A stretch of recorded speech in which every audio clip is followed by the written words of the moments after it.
the point is we have to understand history and tie it all in. Let's get category progressive. Let's get you in room. Let's turn your microphone on, category progressive. Hey, what's up, brother Tariq? What's up, man? What's your name, sir? My name, Omar.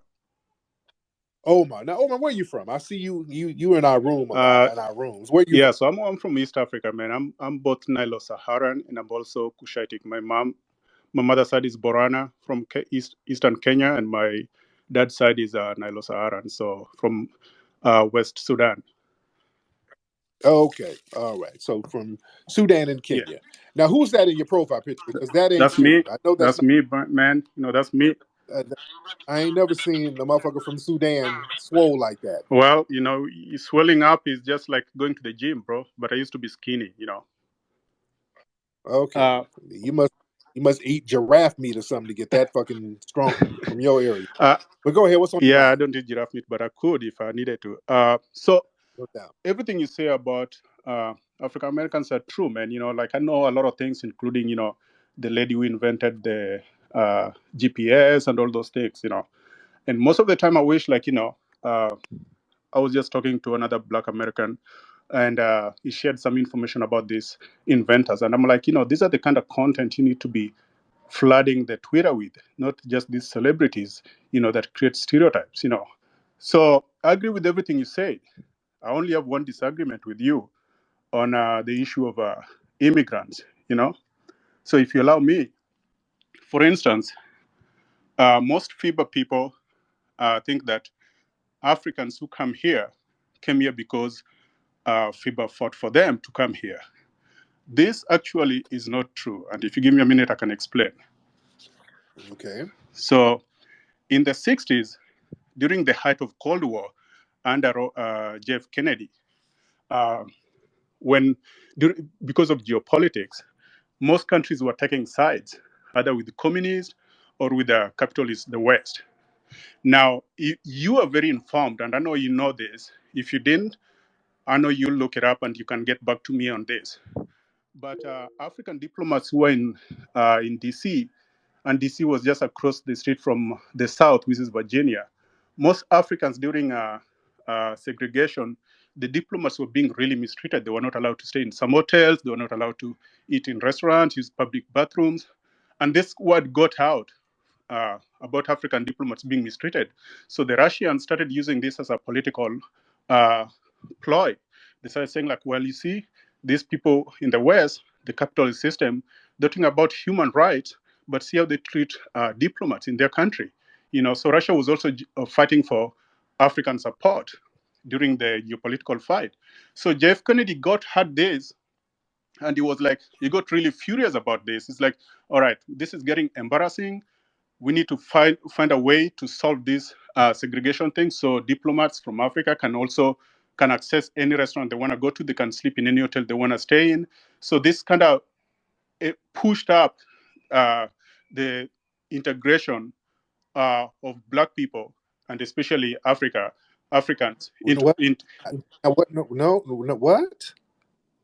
What? just listen. And if you disagree, actually, you can retort. That don't make no sense, brother. That makes zero sense. That's something you make it up, man. No. You can look it up. But meanwhile, you can tell someone you have a co-host or a friend. They can look it up while I'm speaking, and you can just give me a feedback. So just listen. Let me finish it. So when Jeff Kennedy saw that the diplomats were being treated that way, he's like, okay, we need to move forward with this integration thing, and that's how Jeff Kennedy started a program called the Airlift to bring African students to America. That was before civil rights was even passed. Civil rights legislation was even passed. They started bringing African students to America, including Barack Obama's dad, way before civil rights legislation became a law in America. And this was because of the civil rights. Before it became a legislation, there was a movement. Let's be clear. Yeah. It didn't just happen overnight. There was a big movement. You're right. But and nobody was focusing on what you're talking about, dude. Nobody. That wasn't a major thing, what you're talking about. A couple of diplomats, because that was being drowned out by the major civil rights movement that was going on in the streets of America. You had Martin Luther King, Malcolm X, Elijah Muhammad, Medgar Evers, a lot of these people making a lot of noise over here. Yes. Wasn't nobody thinking about no damn diplomats, Yeah. dude. Nobody was No, tripping on that. you're right. What You're are you right. talking about? You're right. What I was saying is that for Africans to start coming here, it was more geopolitical ploy by the Kennedy administration than to do with anything to do with the civil rights. It was just like, oh, we're going to influence more African students to come here because they're going to be the future leader, because Africans were just starting to get independent. They're like, okay, let's go there, get some of these young Africans to come study American culture so they can align with us on the capitalism against the Russian communists. So it was a geopolitical fight. And that's where they started doing the airlift. Anybody, I know there's so many people here, you can go look up the African. Makes zero sense. Huh? Okay, listen to what you're saying, sir. That makes zero sense. So Kennedy said, we're going to show the Russians by bringing some Africans over here. Yes. And no, that don't make sense. But look it up, brother. You can look up this while I'm speaking. Do you know the first black person to go in space was Cuban, and he was sent to space by the Russian? Okay. You know that, right? So okay, what does that have to do with what you're talking about? But that's what I'm saying. It was a geopolitical fight where US was trying to fight over support around the globe, and Russians were trying to do the same. So what the United States did, started airlifting a lot of young Africans to come study in America, to adopt to, they were trying to spread the American culture. So they started bringing students to come here, like, okay, we're going to bring these African students to study here, then they're going to go back to their countries. We're talking, look, dude, they brought like 5 or 10. It wasn't even that many. Oh, no, there were many. Look it up. There were many. They weren't bringing, brother, the only people they would let over here were students. They would let students over here, but they weren't letting people over here in large numbers before that immigration bill, sir. They were not. And you know that. But what I was trying to say to pass across is this. The starting of the flow of students, before that there was nothing like that. But this all started, it was due to geopolitical fight between... No. It was, brother, it was. It wasn't. It was not, sir. You're trying to make up some type of alternative history. I'm not making it up. I can't make it up if it's there. You're making up a history that didn't exist. You're saying that they didn't start letting people immigrate over here for no geopolitical reasons. They did it because of the pressure on the streets that foundational Black Americans were making. You understand? You're saying that Black people had no bearing on that. The hell we didn't. Black people had the international press with cameras over here seeing what was going on. Nobody knew about no handful of students, dude. Stop it. Really? Bro, you know what you're saying is bullshit. No, it's true though. But you can. Nobody knew about no handful of students. That it wasn't. They weren't moving the needle nowhere and talking about it was some geopolitical thing. So we're gonna let a bunch of them come over here, and for what? In politics, every move is geopolitical. Every move, no matter how small you think it is, it makes a big impact. What was okay? It's more just like it's an. It's so like, what was the okay? Stop, man. Mm-hmm. Yeah. So in your words, what was the purpose of JFK letting those students over? What was that going to show Russia? Well, that's what I was trying to explain to you. Like, it was during when Africans were getting independence. You know this. Okay, no. Answer the question and stop babbling, brother. What was he supposed to prove to Russia by letting those African students over? What was he going to prove? What he was trying to do is influence African governance towards the West, away from Russia, by trying to educate young Africans here so they can be more adapted to a Western culture than Eastern culture. It's simple, man. What? It was a ideological war. You get people, you train them on your culture. You haven't thought this out that well, brother. You haven't thought this out well at all. You haven't thought your bullshit out very well, brother. And you know this don't make no sense. Sir, just say foundational Black Americans helped us out. You couldn't even get your bullshit together. No, you're just saying anything, sir. But that's not. Look, I can give you. This don't make sense, and you know it doesn't make sense. Okay, I can give you guys or a lot of credit in so many things you did for yourself. You guys have done a I lot. just asked you. I just Mhm. asked you what was the if this was some type of Machiavellian move. What was the point of it? And you said some shit about advancing African Yes, Western culture. What does that yeah. mean? What does But that mean? what do you think they do with How is things that? like, How is that going to punish Russia? okay, but it's about winning. How do you think China and Russia are winning these other countries? They don't like bring people in mass, but what you do, China even right now is bringing a lot of African to go study Confucius in Confucian University in China, because they're trying to spread China Orientalism culture, Chinese culture back in Africa. So they pick a lot of students and they give them scholarship to go study in China. That happens even right now. They don't do it because they like Africans. They do it because they want to influence African culture, and they want their culture to be to be integrated into African culture. So they bring a lot of African students. You know this. They bring them to China. They give them scholarship. They go to this Confucian University, whatever it is, and then they hope that if you go back, you're educated in their culture and you work in the government, you can tilt favor towards Chinese favoritism. Everything is just about favoritism. Like, people become friends in geopolitics, So not you're because. saying Yeah, JFK wanted to influence African culture by bringing over a handful of students here JFK and one educating them. J, So, JF, so for what? Educate but them so they can go back to Africa and influence. You haven't thought this out, but go yeah, ahead. no. I think it's so simple. Like, what I'm saying is JFK during Cold War, the deep of Cold War, wanted Western culture, capitalism, influence in Africa. So they picked African students to come study here and show them the good of the West. So when they go back to Africa, they can be favorite. They can have softer heart towards Western culture over Eastern culture. You know how the world was divided back then. You can study history; it's all there.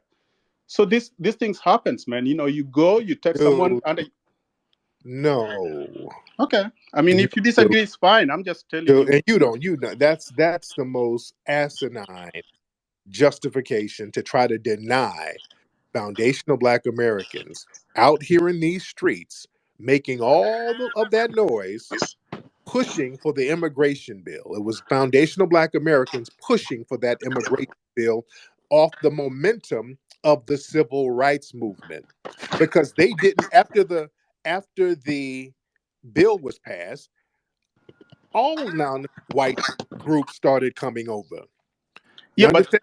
the bill was mostly targeting Chinese Exclusion Act. It has nothing to do with Africans. There's nowhere in that clause that mentioned even African or other people around the world. It's just like it was against Chinese Inclusion Act. These things are here, even here in San Francisco, No, where I they am. fought because there was a racial quota. There was a racial quota in the Civil Rights Act. You understand? The Civil Rights Act had a racial quota, and Black people said, no, there should not. If we're going to get civil rights for us, let's also remove the racial quota in immigration so that non-white people can come over here too. We don't need no discrimination, no anti-Black racism, no discrimination in jobs, in immigration or anything. We wanted to fight to eliminate racial everything. Take That's all the true. racial shit off the plate. That's what That's we true. fought for, sir. Okay, let's be That very clear. that's Okay, true. right. And that one was caused by the Chinese Exclusion Act. What I was trying to tell you that before even that became a thing, African students were coming here under JFK Kennedy instruction of In the very African airlift. small numbers. They were very small numbers, just No, like it wasn't small. It was a large number. That's how Barack Obama became American and it became a. wasn't large numbers, sir. It was not large numbers. They were not letting African people over here in large numbers, sir. They simply But were not. and even past that, even now, the population of Africans immigrants in the US, which is less than 1.5 million, make 0.001% of African population. And it's the way US dish out their visas, they have a number of visas a year that they dish out. and Africa gets the least number of visas that to come to United States. You know that, right? But I understand. But you keep saying that they let over a large number of African people during Jim Crow, and that's just not true. Where were they living? Where No, were but the number is relative. What I'm saying where is, were they living? bro, All of these African people. Where well, were they well, living? well, listen to me. What I'm saying is this. What I'm saying is, What if it was a lot of them, where were they living? Because at the no, time it was rigid segregation, but and you could not live anywhere near no white people. yeah, You couldn't. Where but were the they? number And black people, there we were don't remember no damn African people living among us. no, they were Our living in grandparents ain't colleges. never seen no damn African They, people. So they where were were they living? they were living in colleges because it was funded by the U.S. government. So here's the thing: Which ones? the The number the there, HBCUs, no, right? there was Yale University. Barack Obama's dad went to Harvard, man. So they were already in these public universities that you're talking about. It was, you know. So anyway, because It this was wasn't a direct. lot of them at no damn Harvard and Yale now. In the What 60s, before the 1960s and 50s, it wasn't a lot of damn Africans I can at name those. for you. I can name for you at least 5 students who were airlifted from Kenya that went to Harvard, including Barack Obama's dad. So In that one what is just a fact. in Huh? the 50s and 60s? In the when they got here in the 60s, Name them. Who was Barack going to Yale Obama's and dad Harvard was in Harvard. No, in the early 50s and 60s? no, I said in the 60s. This was during JF Kennedy, after JF Kennedy became president. So it must be in the 60s. So I would like to know who they were. where did Barack Obama's dad go to school? That I think he did go to one of those Ivy League schools, That's but what it I'm wasn't a saying. lot. It wasn't a lot though. It wasn't a lot.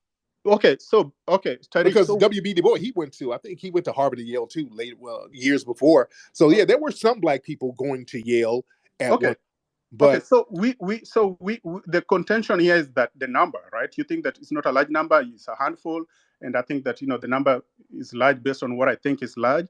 Okay, but it wasn't a lot though. So you're okay, trying to but conflate okay, a let's small say handful of people. It wasn't a let, lot.